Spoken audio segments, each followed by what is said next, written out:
4 PM news network में दोस्तों आपका स्वागत है। मैं हूं आपके साथ राशिद ज़हीर। चुनाव आयोग को थोड़ी शर्म आ गई है। बीजेपी नेता के खिलाफ FIR दर्ज करा दी गई है। झारखंड में जिस प्रकार से धार्मिक, मैं कह सकता हूं, उद्दंडता का प्रदर्शन किया जा रहा था, वो पूरा देश देख रहा था। उसको देखने के बाद चुनाव आयोग को भी इस तरह से देखा जाता है कि आप क्या कर रहे हैं। लेकिन आपको मालूम है कि फिलहाल चुनाव आयोग के हालात क्या हैं। खबर सुन लीजिए। झारखंड बीजेपी के विज्ञापन पर चुनाव आयोग का एक्शन, क्यों दिए हटाने के निर्देश। ये तो है खबर ये, लेकिन इंडियन एक्सप्रेस लिखता है कि FIR हो गई है। 2024 में बीजेपी, कांग्रेस समेत अन्य राजनीतिक दल अपने प्रचार के लिए कई विज्ञापन प्रिंट, वीडियो, ऑडियो के माध्यम से जारी कर रहे हैं। हालांकि झारखंड में बीजेपी के एड ने चुनाव आयोग को एक्शन लेने पर मजबूर कर दिया।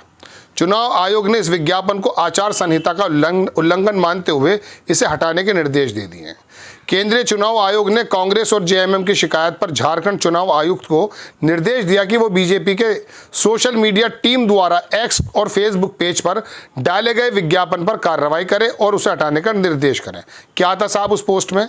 दरअसल बीजेपी के सोशल मीडिया पोस्ट में कहा गया था कि पूरे झारखंड का काया पलट कर देंगे। केंद्रीय चुनाव आयोग ने कहा, कांग्रेस और झारखंड मुक्ति मोर्चा की शिकायत को देखने के बाद चुनाव आयोग ने पाया कि शुरुआती तौर पर झारखंड बीजेपी के द्वारा जारी किया गया एड आचार संहिता के खिलाफ है। इसको ये लिखते हुए बड़ा परेशान हो रहा है। मैं दूसरे अखबार की देखने की कोशिश करता हूँ। ABP को दिक्कत हो रही है कुछ लिखने में, तो मैं आपको दिखाता हूँ हिंदुस्तान की खबर। ये है कि झारखंड में भाजपा के अभियान के खिलाफ कांग्रेस पहुंची चुनाव आयोग, क्या लगाए आरोप। ये तमाम शिकायतें आ गई हैं। मैं तो आपको छोटे छोटे करके बताता हूँ। भाजपा के खिलाफ कड़ी कार्रवाई की मांग की। 20 नवंबर को होने वाले चुनाव के दूसरे चरण से पहले ये शिकायत दर्ज कराई गई थी। मैं आपको इनकी तो खैर दुरंगा व्यवहार कर रहे हैं अखबार वाले।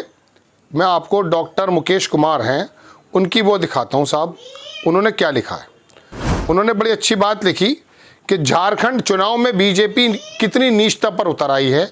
इसका अंदाज़ा आप इसी बात से लगा सकते हैं कि केंचुआ, इसको ये चुनाव आयोग को बोलते हैं, वो केंचुए तक को कार्रवाई करने के लिए मजबूर होना पड़ा। चुनाव आयोग ने बीजेपी के खिलाफ कानूनी कार्रवाई करने के निर्देश दिए, जो कि हालिया इतिहास में अभूतपूर्व घटना है, कही जा सकती है। बीजेपी को चुनाव आयोग से ऐसी उम्मीद नहीं रही होगी।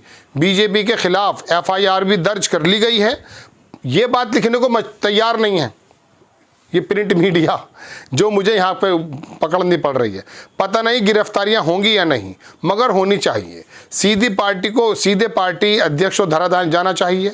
मामला यह है कि बीजेपी ने शनिवार की शाम को सोशल मीडिया पर बहुत ही भड़काऊ और विभाजनकारी वीडियो अपलोड किया।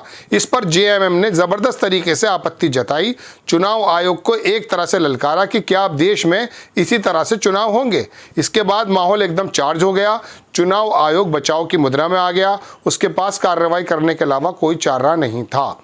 ये देख लीजिए, इंडियन एक्सप्रेस ने वही लिखा FIR lodge after JMM Congress complaint to election commission against BJP video, how far will you allow country to fall in name Hindu मुस्लिम।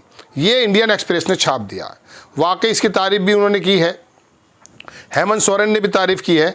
इसके अलावा मैं ये देखने की कोशिश कर रहा था कि ये कम से कम, ये देखिए इंडिया TV जो रजत शर्मा का है, इसमें लिखा है कि झारखंड बीजेपी के खिलाफ चुनाव आयोग पहुंची कांग्रेस, सांप्रदायिक अभियान का लगाया आरोप, कार्रवाई की मांग। किसी ने नहीं लिखा है कि FIR दर्ज हो गई है। ये अमर उजाला लिखता है, देख लीजिए, इसने लिख दिया वाकई झारखंड में चुनाव से पहले भाजपा के खिलाफ दर्ज हुई FIR, बहकाने वाले वीडियो पोस्ट करने का आरोप। वीडियो में क्या क्या दिखाया गया है ये मैं आपको नहीं बता पाऊंगा, बहुत ही भड़काऊ भाषा है। लेकिन बिस्वा जो आसाम का चीफ मिनिस्टर है, वो तो वहां पर पहले से आग बिखेर रहा है, ऐसा लोग बता रहे हैं। नफरतें खड़ी करके रख दी उसने वर्गों के बीच में। उस पर चुनाव आयोग चुप क्यों है? इसकी बात को तो वाकई मान लेना चाहिए। लेकिन इससे हासिल क्या है? इस रिपोर्ट दर्ज करने से आपने गिरफ्तारियां की हैं या अब से पहले आपने जेल डाल दिया है, किसी का कैंसिलेशन कर दिया है? नहीं किया ना। अरे सरकारें हटाने बनाने तक के खेल में आप चुप रहते हैं। चुनाव आयोग पर ऐसे आरोप लगते हैं। मतलब सिंबल किसको देना है, किसकी पार्टी है, क्या नहीं, बिल्कुल खुला खेल फर्रुखाबादी महाराष्ट्र ने पूरे देश ने देखा। झारखंड इतना इंपॉर्टेंट क्यों है? कि आखिरकार हद तक भारतीय जनता पार्टी के नेता चले गए। हेमंत सोरेन जहां वहां रेवड़ियां बांटने का आरोप आप लगा रहे हैं, वो लोगों को वाकई बांटने की बात तो नहीं लेकिन देने की बात कर रहे हैं, लेकिन आप बांग्लादेशियों का मामला बता रहे हैं, मदरसों के अंदर बांग्लादेशी बता रहे हैं। तमाम भारतीय जनता पार्टी के शीर्ष नेता दोस्तों झारखंड में आकर के इस प्रकार का रंगमंच तैयार कर दिया कि लग ये रहा कि झारखंड की ज़मीन को खोदने की ज़रूरत है।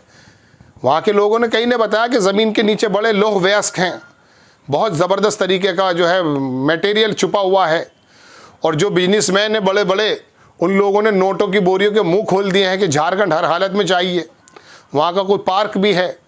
तो आप अगर खनन करना चाहते हैं, कोई ज़मीन से निकालना चाहते हैं, तो इनके आदिवासियों की गलती क्या है? लेकिन आप आदिवासी वन्यवासी इस तरह की नरेशन सेट करके बांटने की तैयारी कर रहे हैं। अब जरा चुनाव आयोग की बात में जो आपसे कर रहा था वो पूरी कर लूँ। चुनाव आयोग की बात यह है, उम्मीद ये की जाती थी कि ये बड़ी इंस्पेक्टर की निगाह रखेगा और आकर के वाकई तमाम की तमाम पार्टियों को एक नज़र से देखेगा और एक अच्छा लेवल फील्ड देगा ताकि सब लोग अपनी प्रतिस्पर्धा में काम करें। लेकिन बीजेपी के नेता तमाम अभियान के अंदर कटोगे मरोगे बटोगे ये करोगे वो करोगे दुनिया भर की नफरतें फैला रहे हैं। चुनाव आयोग चुप है, बिल्कुल चुप। अगर ऐसी कार्रवाई जो अभी की है पहले कर देते और इसको मीडिया इस तरह से बता भी देता जैसा इसका हक है, तो शायद आम लोगों में ये खबर चली जाती कि वाकई यार बीजेपी के नेताओं ने धरातल पर नफरतें बिछा दी हैं, नफरतें बैठा दी हैं, ऐसे आरोप लगते हैं। चुनाव आयोग ने बहरहाल दोस्तों एक एफआईआर दर्ज कर ली है। गिरफ्तारी की बात तो छोड़ दीजिए, इंडियन एक्सप्रेस ने बड़ी रिपोर्ट, अच्छी रिपोर्ट छापी, हेमंत सोरेन ने भी इसकी तारीफ की है। मैं बार बार आपको स्क्रीनशॉट इसलिए नहीं लगाता क्योंकि इसमें समय बर्बाद होता है, जो चीज़ है वो मैं आपके सामने रख देता हूँ। तो दोस्तों बात यह है कि ये बीजेपी, अब ये चुनाव आयोग अगर बीजेपी के या केंद्र के या किसी भी सरकार के इशारे पर काम करने बंद कर दे तो टीएन शेषन का समय याद आ जाएगा। लोग कम से कम यकीन करेंगे। ईवीएम को लेकर घेरे में है, अपने फैसलों को लेकर घेरे में है, और अब जो चुनाव प्रक्रिया के अंदर एक अधिकारी को हटाने के लिए विपक्षी पार्टियों को धरने देने पड़ रहे हैं। महाराष्ट्र के डीजीपी जो थी वो लेडी, उसको हटाने के लिए ज़बरदस्त जो है काम करना पड़ा है। कई हफ्ते बाद जाके हटा रहे हैं वो लोग। क्यों? एक अधिकारी के 9-9 10-10 चुनाव करा रहा है। उत्तर प्रदेश के मुरादाबाद में जाकर देख लीजिए।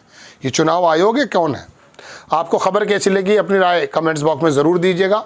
चैनल को सब्सक्राइब कीजिएगा, शेयर कीजिएगा। नेक्स्ट टाइम में किसी खबर के साथ हाजिर हो जाता हूँ। जय हिंद।